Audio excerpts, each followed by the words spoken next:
du fait que les géologues l'ont étudié pour des raisons économiques qui sont le pétrole. Et on estime que les capacités mondiales de stockage seraient d'environ 125 gigatonnes de CO2 pour les gisements de pétrole et 800 gigatonnes pour les gisements de gaz. Alors c'est l'exemple dont je vous avais parlé lorsque dans le Dakota, on faisait la séparation du CO2 par précombustion et puis on l'achemine vers le site de stockage au Canada, où l'injection se produit à 1500 mètres de profondeur avec la récupération assistée du pétrole. Donc ce projet a été mis en place dans les années 2000. Il permet actuellement de stocker 1,8 million de tonnes par an de CO2. Et c'est donc un programme de récupération assistée du pétrole. Alors là aussi, je vous avais montré, lorsqu'on a parlé du captage de CO2 de l'exemple de Rousse. L'exemple de Rousse, il y a eu 3 ans d'injection, où environ 50 000 tonnes de CO2 a été stocké. Et ce projet d'injection a été arrêté en mars, tout simplement pour faire maintenant de la surveillance. C'était prévu. C'est pas parce qu'il y a eu un problème quelconque, c'était prévu. Total voulait injecter une certaine quantité de CO2 dans ce réservoir fermé, et puis avoir le temps de voir comment va évoluer le réservoir. Troisième type, qui sont les veines de charbon non exploitées. Dans ce cadre-là, le CO2 est piégé dans ces mines par adsorption sur le charbon. Alors, cette technique, elle offre un double avantage. Non seulement elle permet de piéger une molécule de CO2 qui est absorbée, en plus elle peut libérer deux molécules de métal. Ça permet de faire de la récupération assistée de gaz, ici, dans les veines de charbon.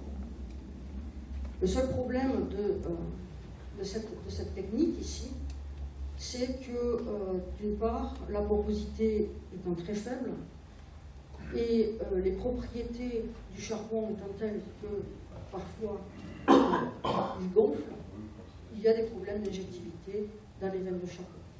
Et puis les capacités de stockage ne sont pas énormes, on peut quand même stocker de l'ordre de 150 milliards de tonnes, mais il n'a pas été encore garanti la sécurité d'un tel réservoir, et donc des travaux sont toujours en cours pour étudier la faisabilité d'une telle séquestration.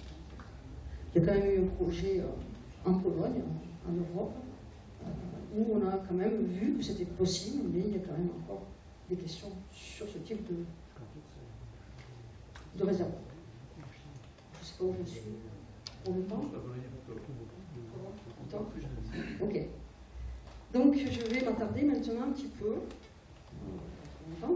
sur les basaltes. Effectivement, on n'en parle pas. Et pourtant, on n'en parle pas parce qu'il y a une raison économique, d'une part. Et puis, bon, parce que c'est très peu étudié, sauf dans 2 cas.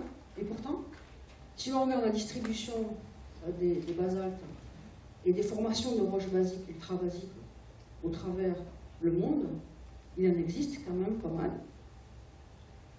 Notamment, vous en avez en Inde, vous en avez également en Islande, puisqu'on va y aller, vous en avez aux États-Unis, en Nouvelle-Calédonie. Et en fait, quelle est la raison pour laquelle on s'intéresse au basalte, moi particulièrement, et mes collègues? D'une part parce que c'est reproduire un petit peu ce que fait la nature, c'est-à-dire dans le rôle majeur du cycle du carbone, les silicates, certains silicates, réagissent avec le CO2 pour former des carbonates. Et à contrario des roches gréseuses, dans le cas des réservoirs, des aquifères salins profonds, où l'on sait que les roches, certains silicates sont très lents à réagir avec le CO2, je vais revenir sur les réactions géochimiques, puisque c'est ce que je regarde. Les cinétiques, si vous voulez, des réactions de ces roches dans les bassins sédimentaires sont très très lentes. On va avoir du mal à avoir ce que l'on veut faire en nous, c'est-à-dire la carbonatation minérale qui est la forme la plus stable. Alors que dans le cadre des roches basaltiques mafiques ou ultramafiques, plus généralement, on sait que ces roches sont très réactives au CO2 et qu'elles forment des carbonates. Donc les roches mafiques, ultramafiques, c'est essentiellement de l'olivine, du pyroxène ou des plagioclases. Là, je rentre un petit peu dans le détail géologique. Alors, il y a un projet qui a été financé aussi par l'ANR, que j'ai également mené, en collaboration avec d'autres laboratoires, bien évidemment. Il y a un projet site pilote en Islande, donc on est deux projets, mais c'est essentiellement deux. Le projet Carfix en Islande, je reviendrai un tout petit peu plus en détail par la suite, mais déjà, je peux vous dire que l'objectif de ce projet était de récupérer le CO2 provenant d'une centrale géothermale qui contient aussi de l'H2S et de l'hydrogène, d'où le problème dont je vais vous parler, de récupérer donc ce CO2, de le séparer, de le transporter par pipeline jusqu'à un point d'injection. Je vous expliquerai comment après, dans une minute ou deux. Donc, ce projet a été initié par Reykjavik Energy, donc c'est la compagnie qui fournit l'électricité en Islande, et qui avait déjà sur le site d'énormes puits géothermaux. Donc le coût de ce projet a été moindre, puisqu'on avait déjà en place pas mal de puits qui n'ont pas servi à faire l'injection. Il a été construit pour cette étude, mais pour faire de la surveillance.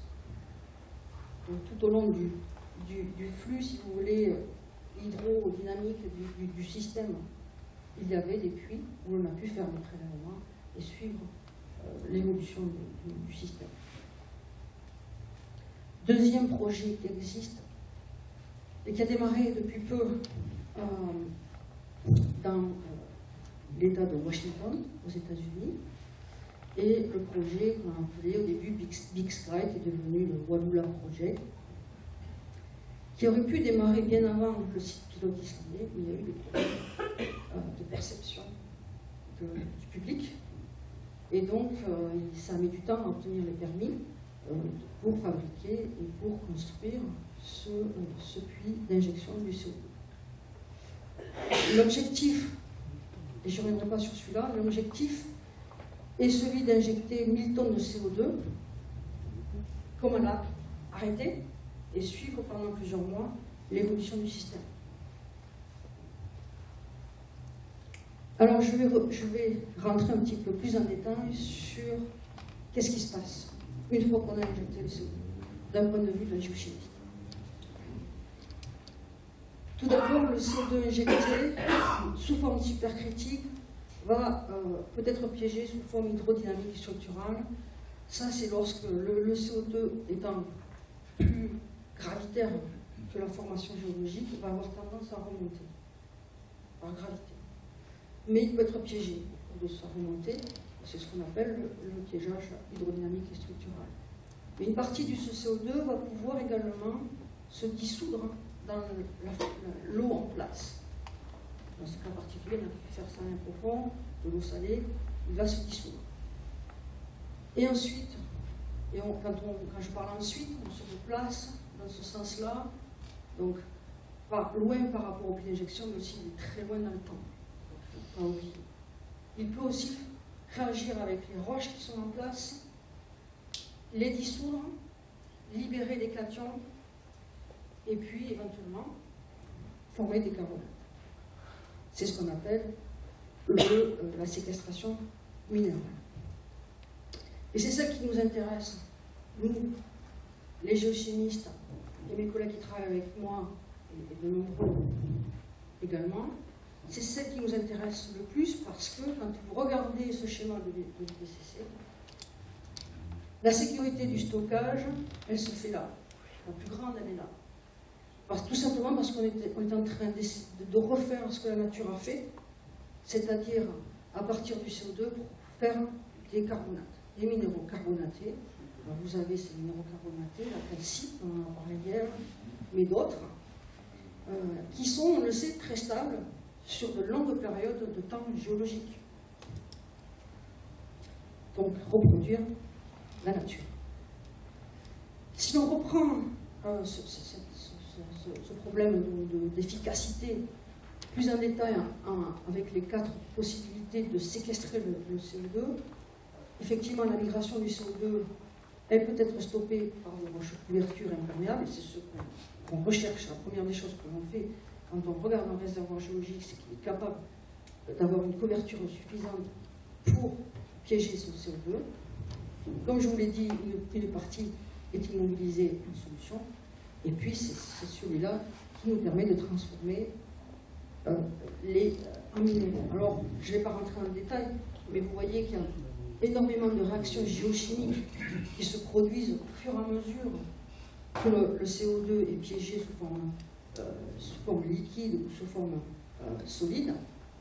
Et ce sont ces mécanismes et ces réactions que l'on essaie d'étudier en laboratoire avec, je vous montre ici, différents projets que nous avons menés chez la Géosciences Environnementales Toulouse, en particulier dans mon équipe, pour essayer de déterminer de manière expérimentale ces paramètres qui sont essentiels, des paramètres thermodynamiques et cinétiques, mais qui sont essentiels pour contrôler la précipitation des carbonates et qui sont essentiels lorsque l'on veut modéliser à long terme le devenir du CO2. C'est-à-dire que ces données que l'on va obtenir, grâce bien évidemment à tout un panel de réacteurs que l'on a mis au point à ce sujet, qui permettent d'implémenter les données de base des codes de calcul